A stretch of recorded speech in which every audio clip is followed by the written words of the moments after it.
Meus irmãos, mais uma vez a paz do Senhor, graças a Deus, e agradecemos a Ele pela oportunidade que Ele nos concede, e mais uma vez estamos aqui adorando ao Senhor, nessa atmosfera maravilhosa, espiritual, de hinos maravilhosos aqui entoados para louvor no nome do Senhor Jesus. E estamos aqui para aprendermos também da palavra do Senhor. Abra sua Bíblia, 1 Coríntios 14, versículo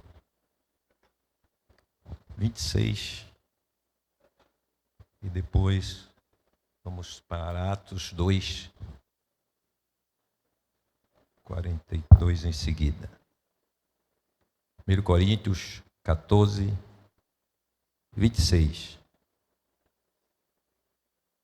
Que fareis, pois, irmãos, quando vos ajuntais, cada um de vós tem salmo, tem doutrina, tem revelação, tem língua, tem interpretação.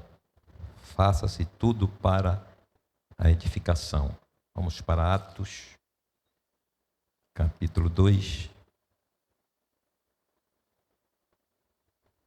versículos 42 e 43.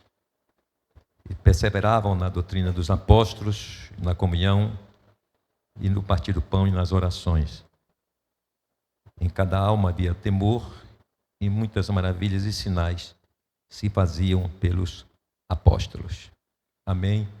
Nessa oportunidade de oração, apresentemos a irmã Marilene, a minha sogra, carece das orações dos santos. A irmã Elisângela, do Parque São Francisco, que sempre pedimos aqui. O presbítero Everaldo, também a nossa irmã Marta, sua esposa.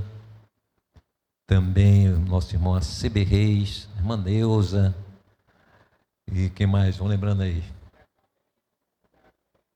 O diácono Irênio, o irmão Moisés também, que está em recuperação.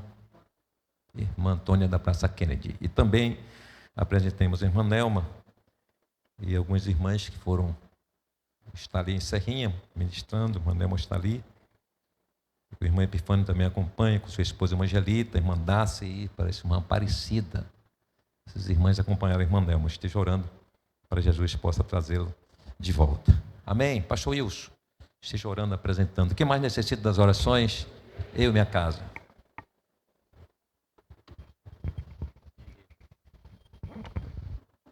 Saúde a todos com a paz do Senhor, amém, irmão?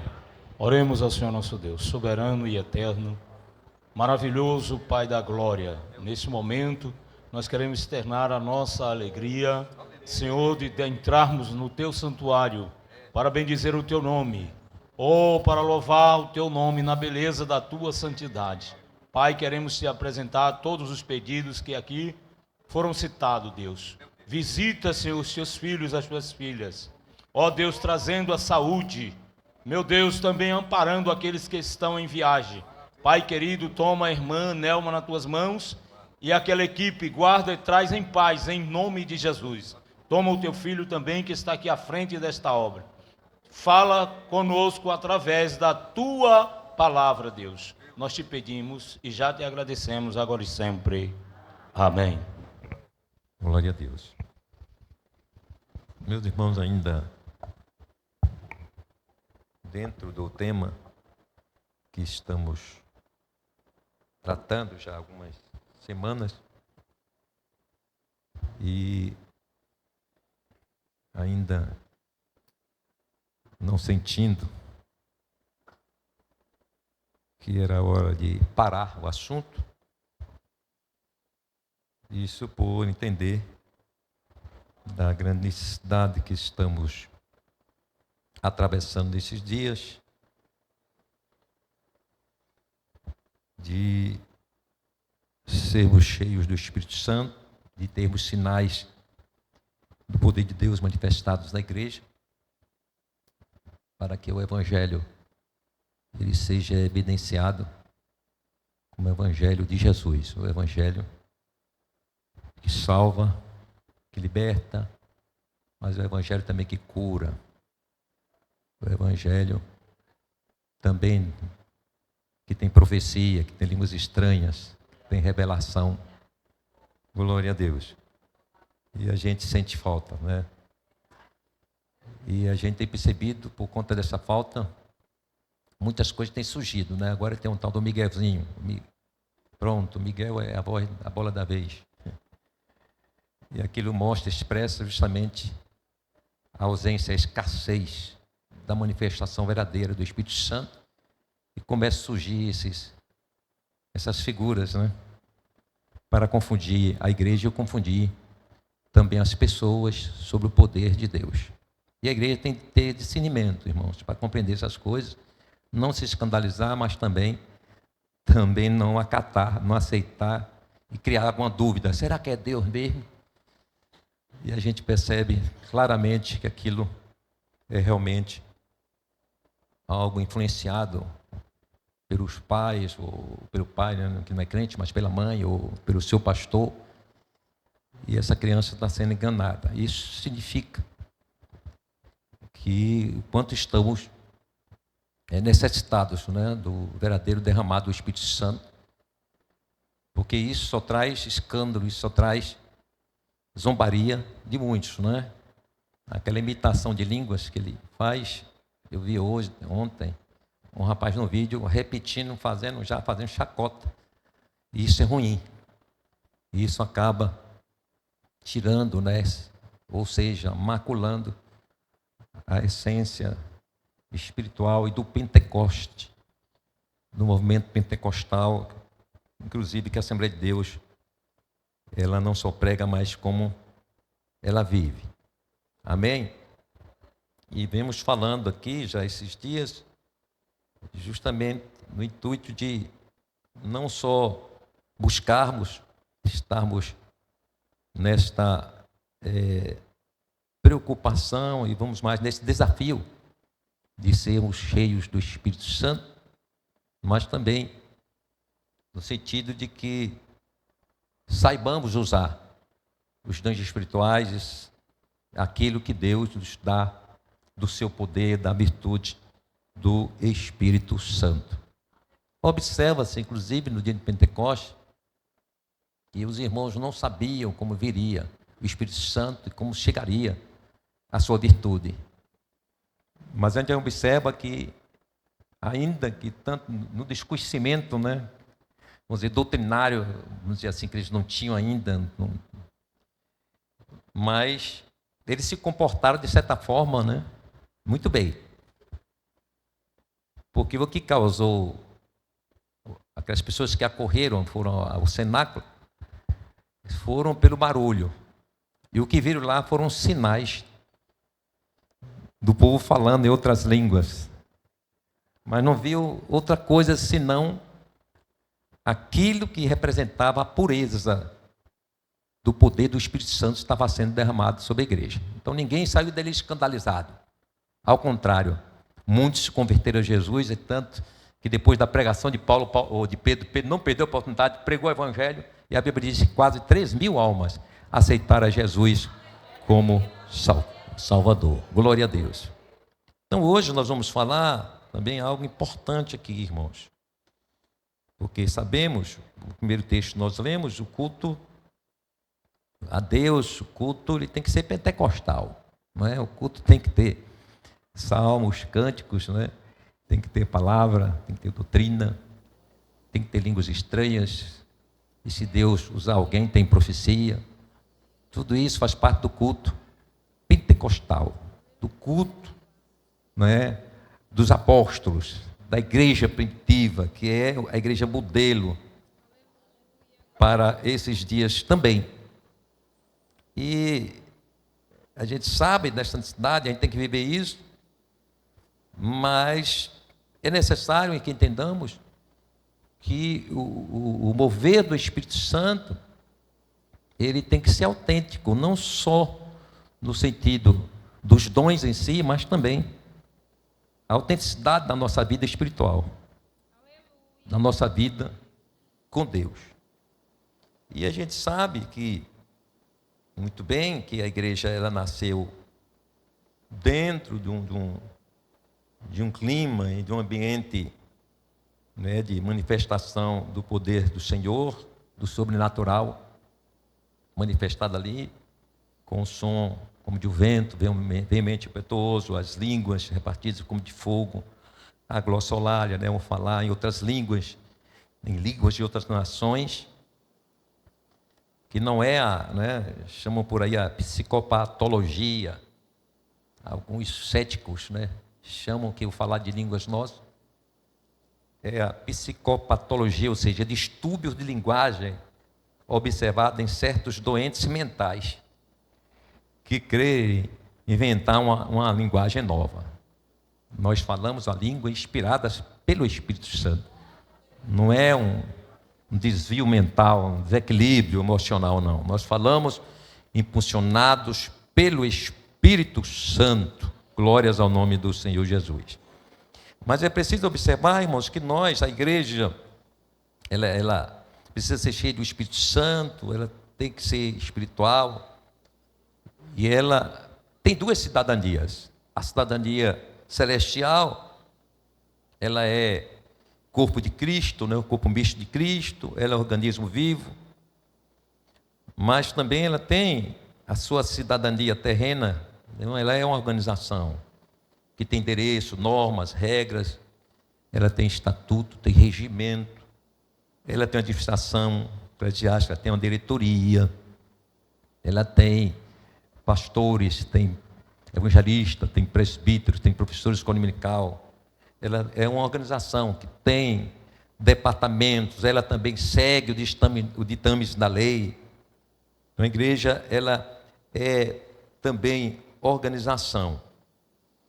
E ela, como organismo vivo, ela, como igreja, como corpo de Cristo, ela vive justamente numa dimensão espiritual, uma dimensão em que a igreja, ela sente a presença de Jesus, ela sente a presença do Espírito Santo, ela sente, tem consciência que é santuário do Espírito Santo.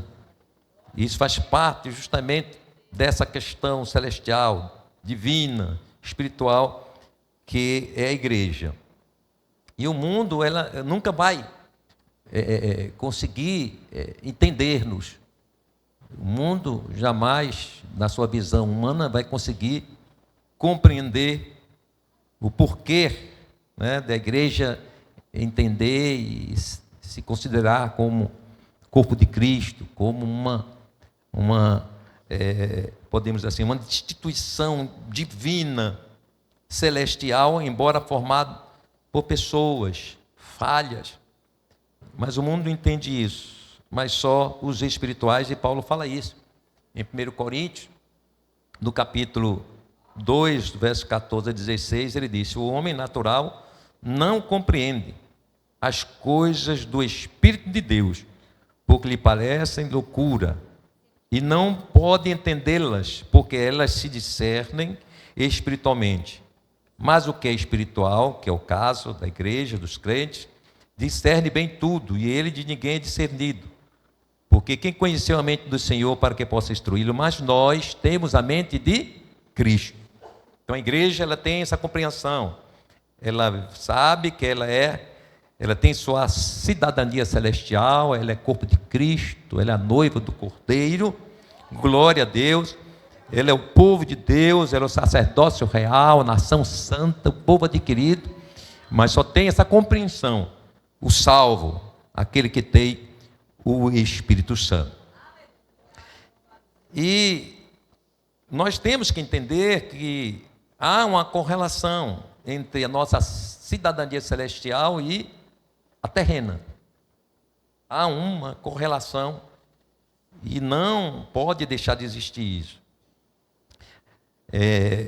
A gente não pode ignorar, A igreja, ela tem toda a sua organização eclesiástica, de pastores, evangelistas, presbíteros, diáconos, auxiliares, cooperadores. Ela tem doutrina, ela tem regras, repito, estatutárias, regimentais, tem cargos para funcionar de forma organizada e ordeira. E, através de tudo isso, ela dá bom testemunho e integridade moral de integridade moral na sociedade. Então, como terreno, a igreja é organização que funciona em conformidade ao que estabelece a Constituição, o Código Civil. Ela é denominacional, ela tem um nome, tem uma identificação. Mas a gente não pode esquecer que a igreja ela é espiritual, mas como espiritual, como noiva do Cordeiro, ela tem a obrigação sagrada de dever que, sendo cidadã terrena, ela tem sua cidadania terrena, mas ela tem que entender que ela precisa, nesta cidadania terrena, ela ter comportamento digno de povo santo, de igreja santa, de povo puro, de povo que segue a justiça, de povo santo, temente ao Senhor. Isso tudo faz parte, né? A igreja, ela como sal da terra, luz do mundo, como em Mateus 5, 13 e 14, e como astros que brilham em meio a uma geração corrompida e perversa, como Filipenses 2, 15 e 16. Então, nós estamos, a igreja, ou seja, há uma conexão da sua cidadania celestial e terrena. Ela é divina, ela é espiritual, ela é organizacional também, mas nesta cidadania terrena, de organização, ela precisa andar em coerência com a palavra do Senhor. Ela, como organização, não pode esquecer que Pedro diz, não é? Repito que Pedro diz no capítulo 2, verso 9, na sua primeira epístola: mas vós sois a geração eleita, o sacerdócio real, a nação santa, o povo adquirido, para quê? Para que anuncieis as virtudes daquele que vos chamou das trevas para a sua maravilhosa luz. Como é que a igreja ela faz isso? Como ela anuncia suas virtudes? Pelo próprio comportamento, pelo seu testemunho. A igreja apresenta, portanto, diante da sociedade, numa faculdade, no seu trabalho, na vizinhança, não é? O crente na política, que tem crente também que está na política, onde ele estiver, esse crente ele tem que ter o comportamento também de igreja, de crente que faz parte da igreja, de membro da igreja. Louvado seja o nome do Senhor Jesus. E nós vemos isto presente justamente na igreja primitiva. Os irmãos tinham um bom exemplo comportamental. Esses irmãos exerciam a sua cidadania terrena, mas de forma espiritual. E isto favorecia a ação sobrenatural do Espírito Santo através do apóstolo, e que trazia também, representava o testemunho, mostrava o testemunho para a sociedade.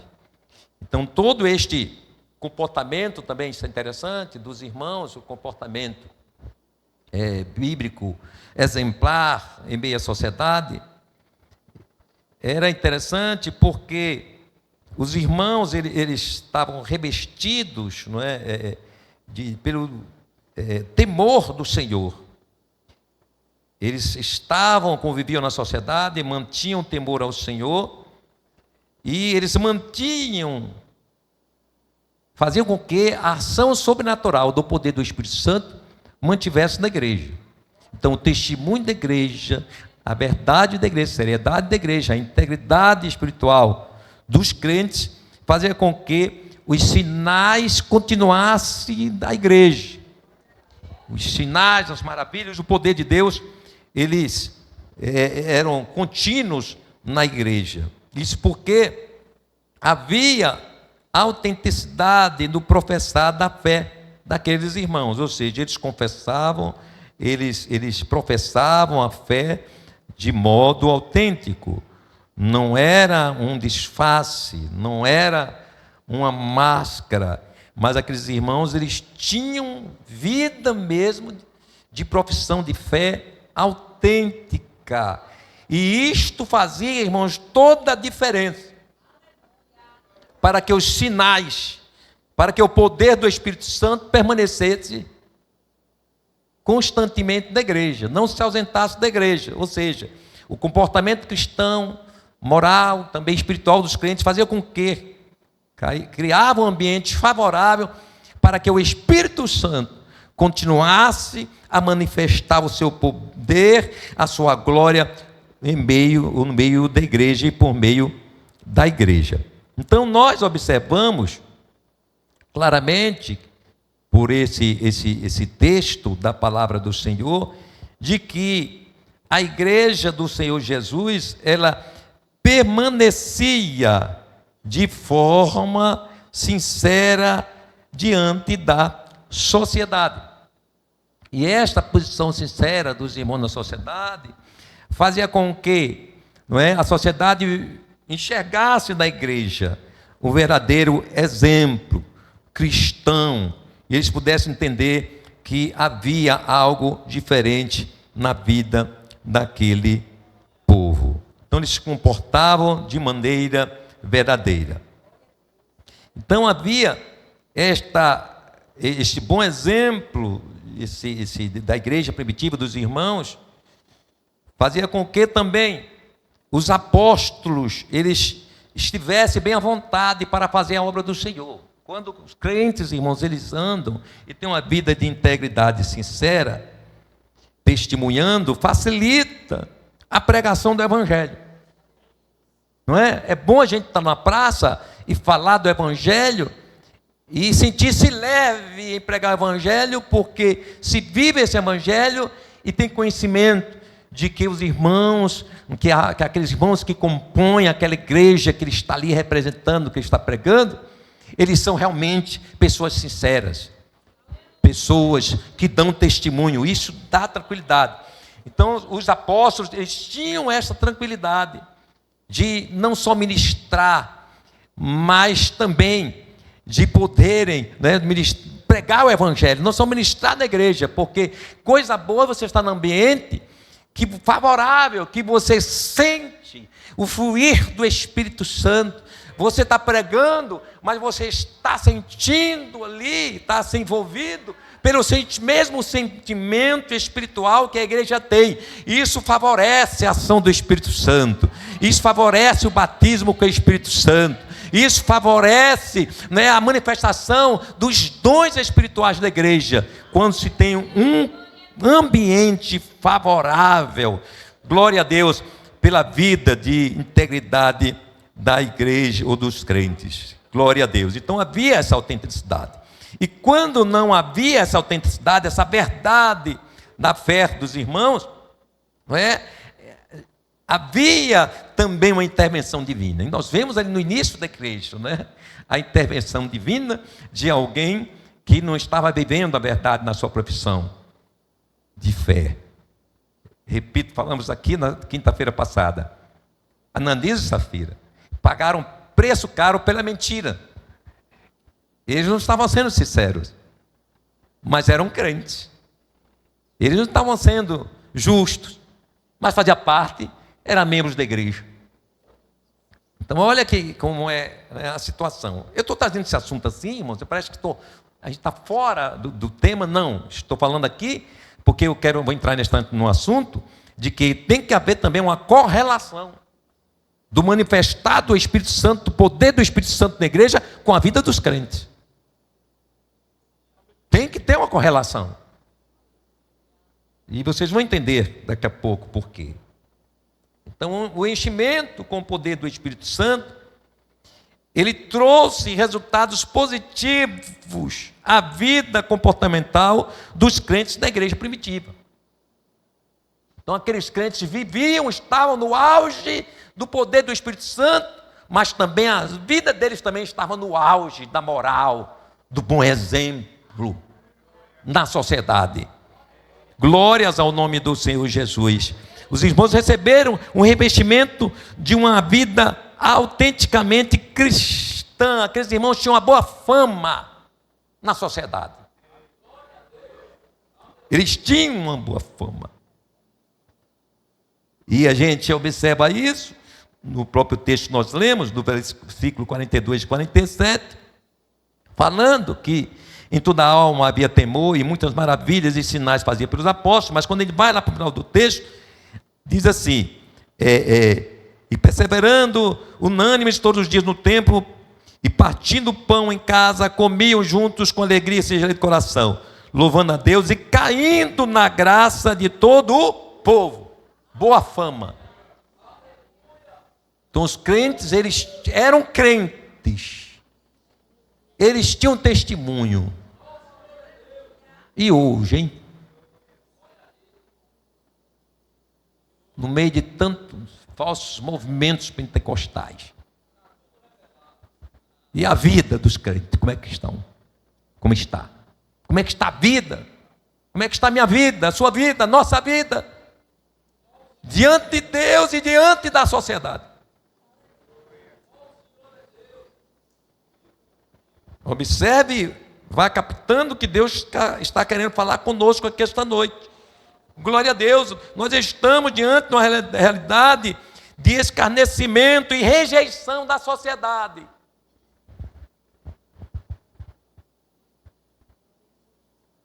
Por causa de quê? Da má fama. Então estamos em um momento crítico. Estamos pedindo um avivamento, pedindo os dons espirituais, mas estamos esquecendo da nossa vida para com Deus, a nossa vida moral, a nossa vida testemunhal na sociedade, de luz, de sal, de astros no mundo, de imitadores de Cristo. Então isso tudo desfavorece.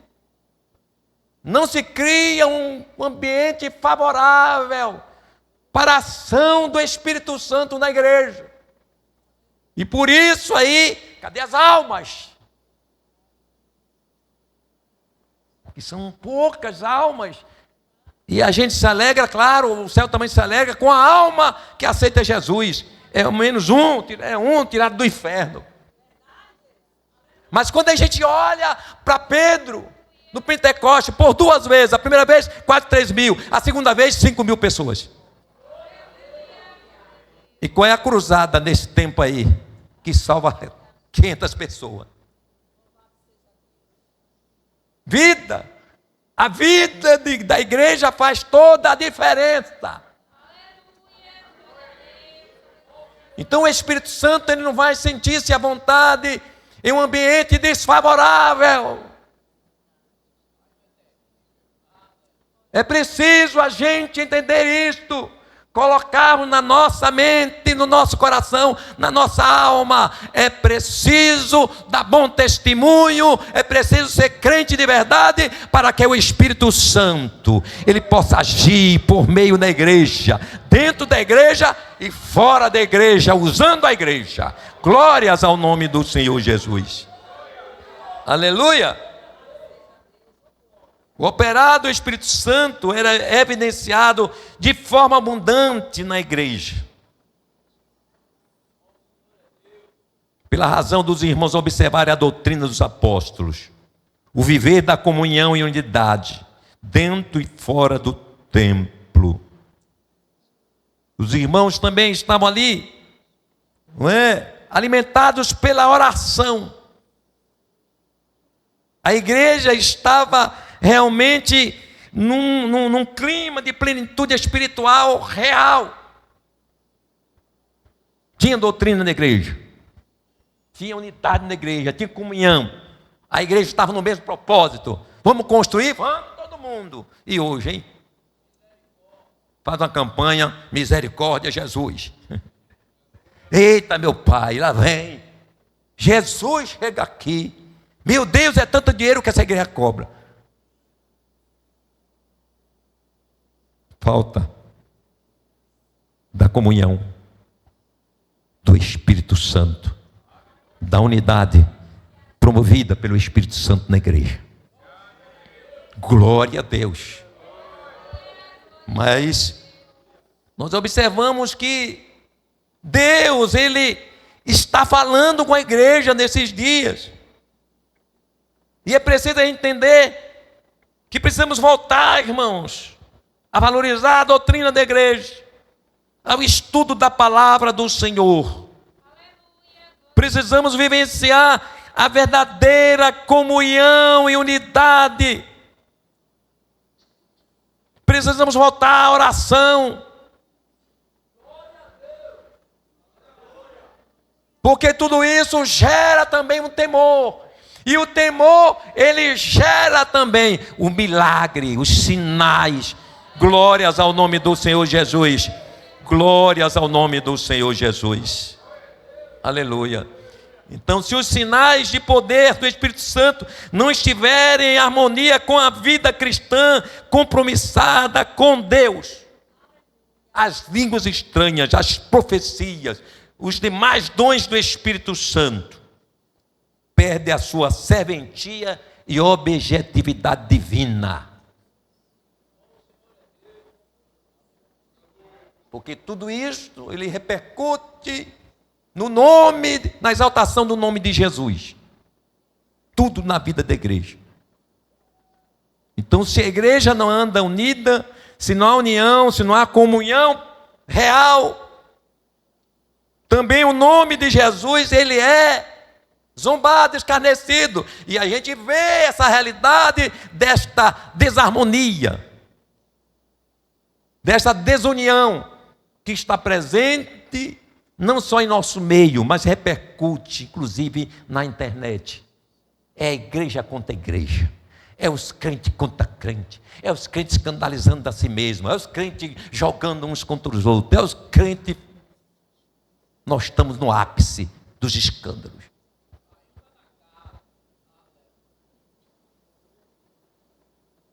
Então, para que servem então as línguas estranhas? Por que eu estou falando línguas estranhas, se eu não estou de bem com meu irmão? Para que servem as línguas estranhas, se eu não falo com a minha irmã? Para que é línguas estranhas se eu falo do pastor?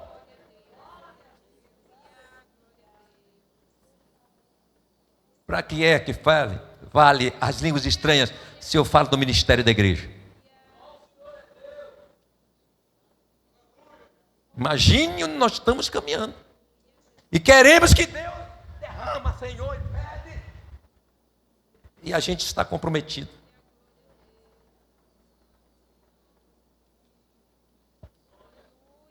Glórias ao nome do Senhor Jesus.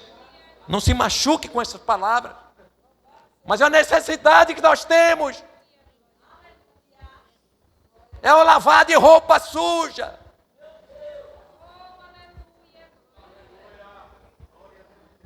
É o podar da árvore para que ela produza. Glórias ao nome do Senhor Jesus. Os irmãos da igreja de Corinto, eles viviam nessa incoerência comportamental. Tinha dons, os dons estavam presentes na igreja, mas os crentes, grande parte era carnal. Tinha profecia, tinha os 9 dons. Paulo fala que não lhe faltavam dons. Ele abundava nos dons espirituais. Mas a igreja é carnal. Ou seja, o enfervecer dos dons espirituais não correspondia com o comportamento dos crentes.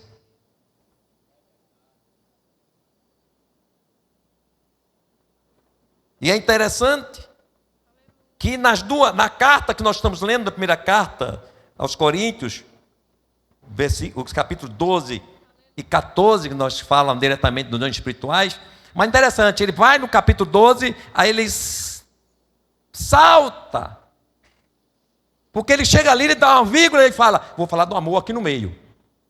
Estou falando dos dons espirituais no 13, e no 12 e 14. Mas no 13 ele pontua algo interessante. E ele apresenta justamente, irmãos,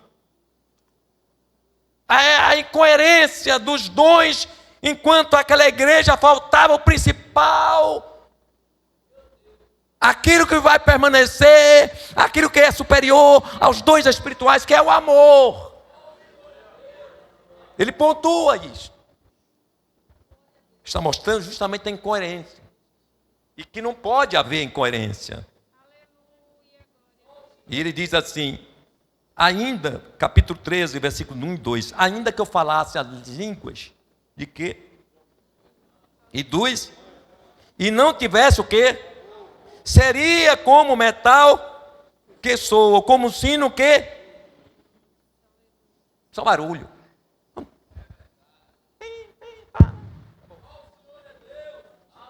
Então, línguas estranhas, profecia sem vida, de nada vale. De nada só é barulho. Barulho de lata vazia. E Jesus não quer isso, não. Jesus quer verdade, verdade na igreja. Jesus quer coerência com a sua palavra. Glórias ao nome do Senhor Jesus.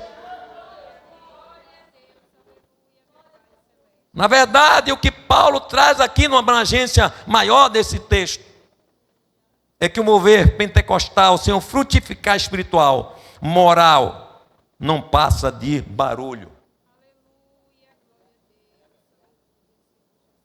E aí?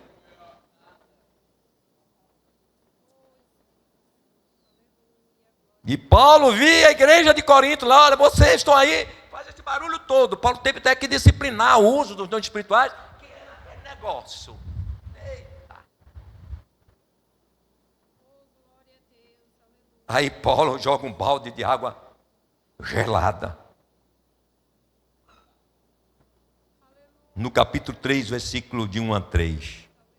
Eu, irmãos, não vos pude falar como a espirituais, mas como a carnais, como a meninos em Cristo. Com leite vos criei e não com carne, porque ainda não podíeis, nem tampouco ainda agora podeis. E para que eram os dons então? Por que tanto barulho na igreja? Se os crentes eram carnais aí.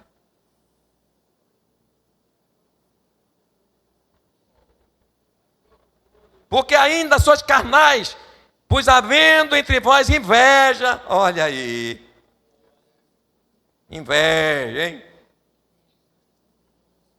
Contendas, tem contenda entre a gente? E dissensões, não sois porventura carnais, e não andais segundo os homens?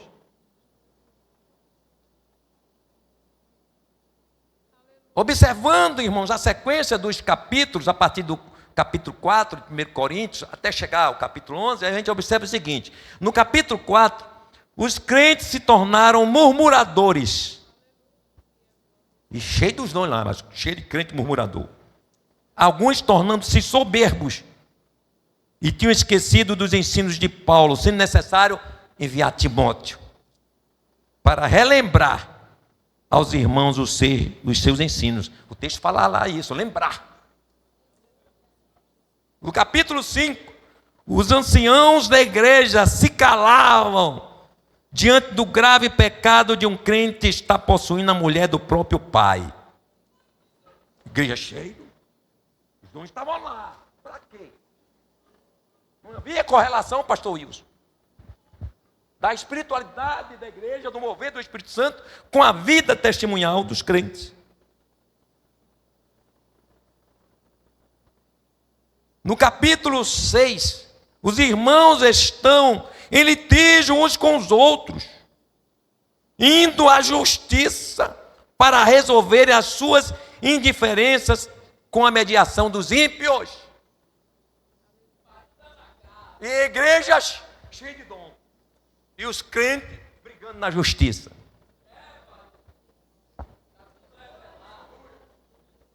No capítulo 7, estava havendo fornicação e práticas ilícitas por parte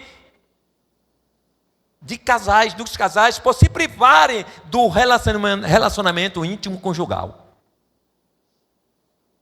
Aí Paulo fala, não desfraudeis um ao outro.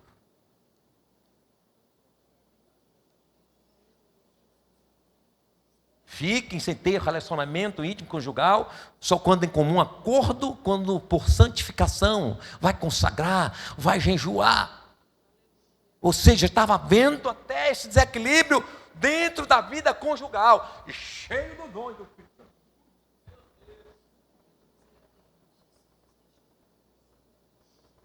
No capítulo 8, os irmãos estavam participando das comidas sacrificadas aos ídolos. E a igreja cheia do Espírito Santo.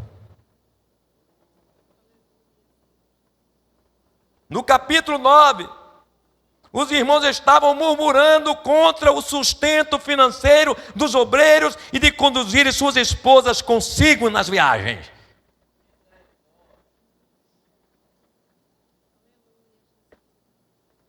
Não é retrato de hoje não, irmão. Vamos para frente. No capítulo 10, mais uma vez, Paulo insiste na exortação contra o comer da idolatria e murmuração. No capítulo 11, as irmãs não aceitavam bem a submissão ao esposo como a cabeça da mulher, simbolizado com o cabelo crescido, usado em lugar do véu pela mulher. E o cabelo curto para o homem. Estava havendo irreverência e incompreensão da celebração também da ceia do Senhor.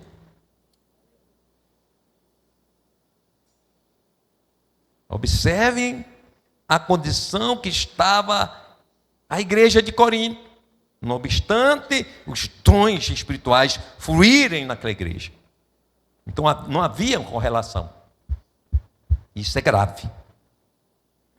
O mover pentecostal através da vida cheia do Espírito Santo é correspondido com o fruto do Espírito. Não adianta dizer que é cheio do Espírito Santo, que tem dom esse, dom aquele, mas o crente, que está lá em Gálatas 5:22, ele não tem amor, ele não tem alegria, ele não tem paz, e nem fomenta a paz. Ele não é longânimo, não é benigno, não tem bondade, não tem fé, não é manso, não é temperante. Tem que ter uma relação com aquilo que se é de fato. Então observe, queridos irmãos, que dentro desse entendimento bíblico, a gente passa a entender de que no meio da grande espiritualidade pode haver também carnalidade. Pode ter pecado escondido. Pode ter mentira. E isso é grave. Quando nós vamos para a palavra do Senhor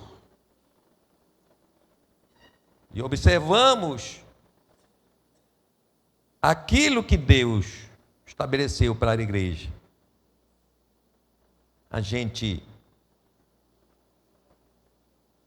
eu não vou dizer se frustra, mas a gente se choca com a gente mesmo. Quando a gente parte para fazer uma avaliação, se estamos vivendo na verdade e quem sabe não está mesmo. E a gente agora se confronta com aquela máscara de espiritualidade que carregamos, mas que de fato não somos aquilo.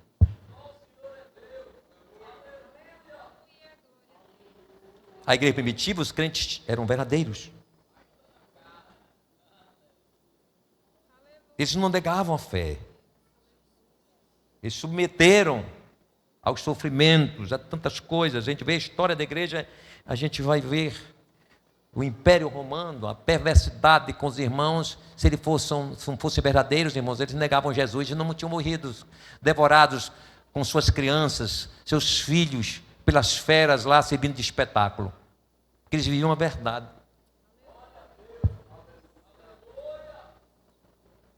Então a falta de um viver cristão verdadeiro mascara uma falsa espiritualidade. e impede a maior abundância do real mover do Espírito Santo sobre a igreja, ou seja, crentes que não são crentes, no meio dos crentes, causa impedimentação do Espírito Santo na igreja. E pastor, porque é um corpo.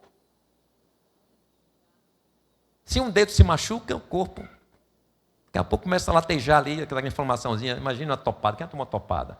Fica latejando ali, a gente sente até na cabeça, vai. Toma todo o corpo, é a mesma coisa.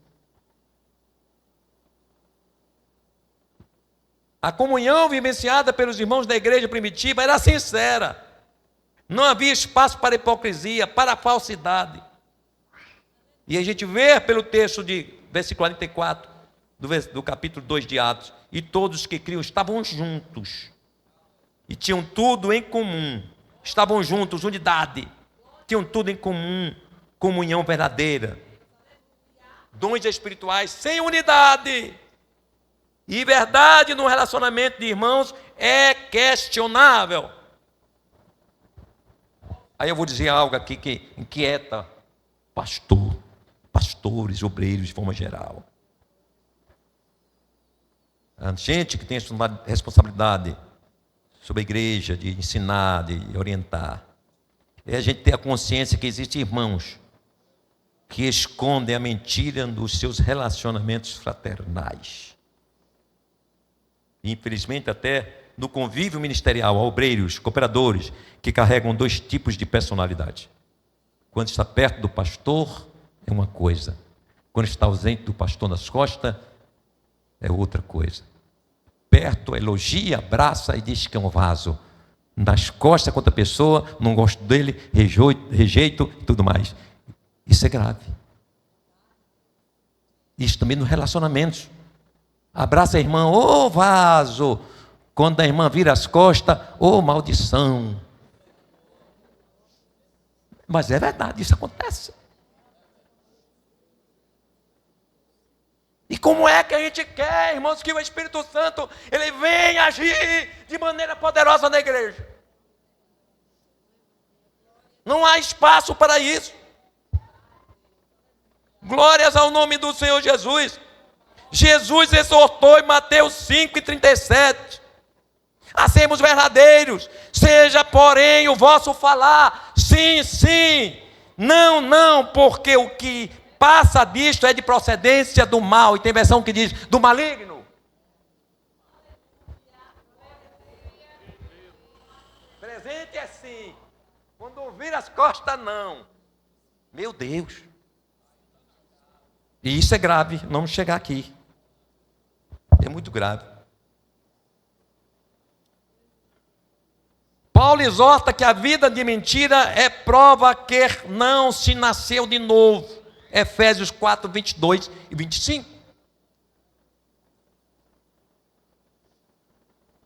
Que quanto ao trato passado, vos despojeis do velho homem, que se corrompe pelas concupiscências do engano, da mentira, e vos renoveis no espírito da vossa mente, e vos revistais do novo homem, que segundo Deus é criado em verdadeira justiça e santidade.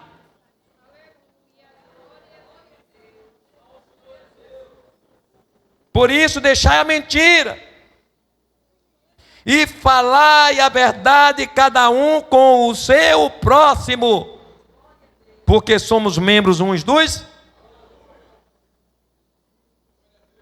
Estamos sendo mesmo membros uns dos outros. A mentira é originada em Satanás. Faz parte da sua personalidade pervertida. João 8:44, Jesus fala isso. Quando ele diz: vós tendes por pai ao diabo, e quereis satisfazer os desejos do vosso pai. Ele foi homicida desde o princípio, e não se firmou na verdade, porque não há verdade nele. Quando ele profere mentira, fala do que lhe é próprio, porque é mentiroso e pai da mentira. Logo, o crente que mente, no mínimo, ele está a serviço de Satanás, para não dizer que é filho adotivo dele. E a concepção de que a gente tem de mentira é só aquelas mentironas, como diz.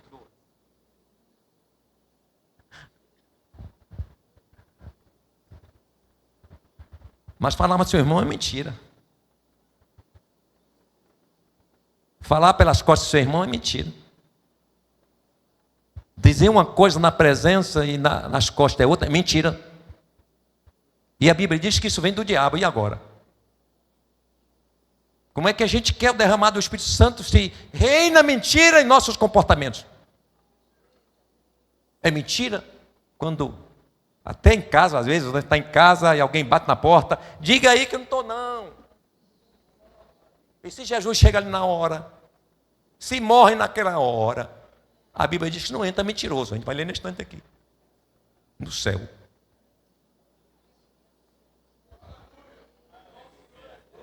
Está vendo aí o que é? A pureza da igreja e a pureza dos dons espirituais, irmãos. É por isso que tem todo lugar que Deus está ali, que tem barulho, o mover, a unção. Será?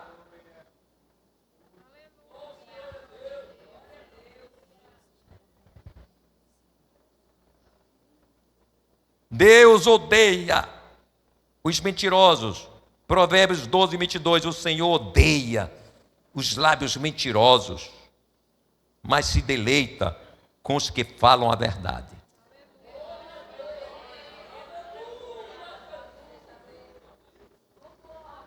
Que mente, além de trazer impedimentos, a ação mais abundante do poder de Deus na igreja, está com sua salvação comprometida. Apocalipse 22, 14, 15. E agora? Bem-aventurado aqueles que guardam os seus mandamentos, para que tenham direito à árvore da vida e possam entrar na cidade pelas portas, mas ficarão de fora. Os cães, os feiticeiros, os fornicadores, os homicidas, os idólatras e qualquer que ama e comete a mentira. Alguém pode estar pensando que está salvo, mas se é mentiroso, não está. Pode ser até pastor, mas não está salvo. Porque é mentiroso. Porque mente.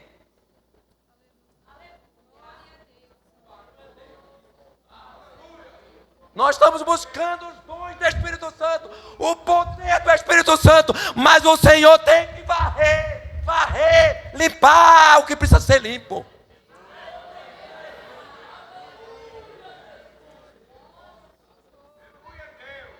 E vai haver a peneira de Deus. Vai haver o peneirado do Espírito Santo. E não vai demorar. Porque ninguém pode escarnecer de Deus, zombar de Deus. E quem mente está escarnecendo e zombando de Deus.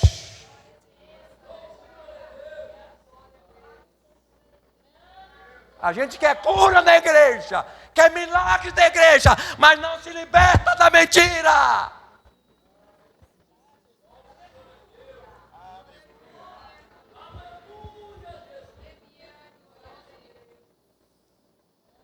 Portanto, falar línguas, profetizar, fervor sem a verdade, é carnalidade disfarçada de falsa piedade. E a Bíblia manda e ordena afastar-se dessas pessoas. Sabe quem é, meu irmão? Está lá falando língua, mas é mentiroso? Cai fora! Porque senão você vai se contaminar também. É sério. 2 Timóteo 3, versículo 1 a 5.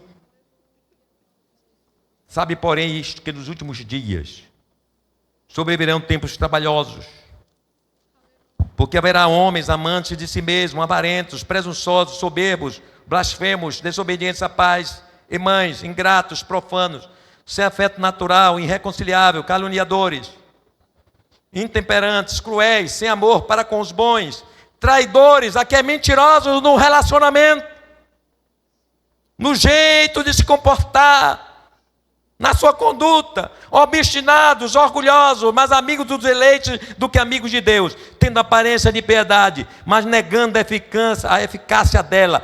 Destes, afasta-te. Na certa ocasião, um obreiro me falou: pastor Jair, estou indignado. Meu Deus, não sei como as pessoas conseguem ser assim, pastor, que perto... Eu lembrei disso aqui agora. Do Senhor é uma coisa, mas pastor, nas costas do Senhor, o Senhor precisa saber quem é essas pessoas. Jesus, ore por ele, meu filho. Não me diga nem o nome. Meu Deus, será que não tem medo não, irmão? Se tem alguma diferença com o pastor, venha. Olho no olho. Pastor, não gosto do Senhor por isso, isso e isso. E a gente vai matar uma galinha, comer com uma galinha e a gente vai se perdoar. Mas se mascarar de piedade é um profano, porque é mentiroso. Meu Deus, isso é grave. Isso é grave, igreja. Isso compromete a igreja. E a gente está querendo o fluir do Espírito Santo. Eu repito isso porque é a nossa sede. Eu sou pentecostal, eu quero a igreja cheia, eu quero ser cheio também. Mas Jesus tem que remover as pedras, ó. E Jesus vai remover, viu? A igreja verá isso. Marque esse dia, hoje estou falando isso aqui. Anote na sua Bíblia esse dia hoje aqui. O pastor Jair falou tal dia. Que Deus vai fazer uma peneiração da igreja. E vai fazer mesmo. E ninguém vai impedir.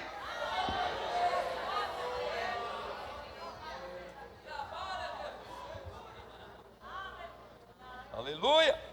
Queremos uma igreja sobejando nos dons espirituais. Um ministério revestido de autoridade e poder do Espírito Santo, mas é preciso considerar o princípio do viver cristão autêntico.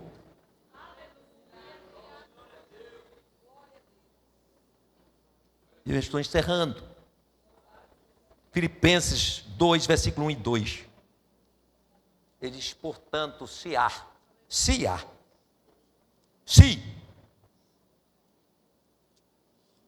isso é condicional. Pode não haver.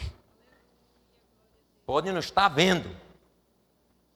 Aí ele diz, portanto, se há algum conforto em Cristo, se há alguma consolação de amor, se há alguma comunhão no Espírito, se há alguns entranháveis afetos e compaixões, sim. Paulo falando para a igreja, se é para ter amor, para ter compaixão, é para ver todas essas virtudes na igreja, na vida dos crentes. E Paulo, ele mostra o verdadeiro viver cristão. Filipenses 4:8, ele diz, quanto ao mais, irmãos, tudo que é honesto, tudo que é justo, tudo que é puro, tudo que é amável, tudo que é de boa fama, se há alguma virtude, se há algum louvor, nisso pensai.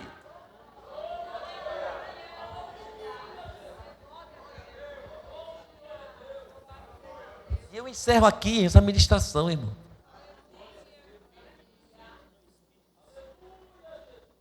Que eu entendo, eu acho que eu nunca preguei tão duro como hoje. Nunca fui tão realista com a necessidade e com o que está se passando na igreja desses dias. A gente precisa urgentemente viver a verdade cristã. Tirar essa máscara, essa capa do inimigo para perturbar a igreja. Porque isso é coisa do inimigo. Para afastar o operar de Deus na igreja. Mas nesta noite, aleluia, Jesus nos trouxe aqui, ó. E se tiver alguma veste nossa aqui na minha vida, na sua vida, joga, tira fora, rasga, toca fogo e recebe a nova vestimenta do Espírito Santo. E seja verdadeiro. E Deus vai derramar da sua graça sobre sua vida. Você vai ser bênção na mão do Senhor. Deus vai abrir a porta. Deus vai abençoar a sua casa, seu casamento, seu trabalho. E a igreja vai frutificar. A igreja vai avançar. Porque Deus é o dono da igreja. Ele é o dono da igreja. Ele cuida da igreja. E está exigindo que haja uma ação, um levantar, uma tomada de decisão, a sermos santos, a sermos reais, verdadeiros diante da sua presença. Que Deus nos abençoe, que Deus tenha misericórdia de mim, que Deus tenha misericórdia de todos nós, e que de hoje em diante Jesus mude tudo, mude tudo, mude tudo. E daqui uns dias o mover do Espírito Santo vai voltar. E Jesus não vem buscar a igreja antes de enxergar um grande avivamento. Eu creio nisso. Embora a expectativa não seja boa, mas eu creio que vai haver o derramar do Espírito Santo sobre a igreja. Que Deus abençoe.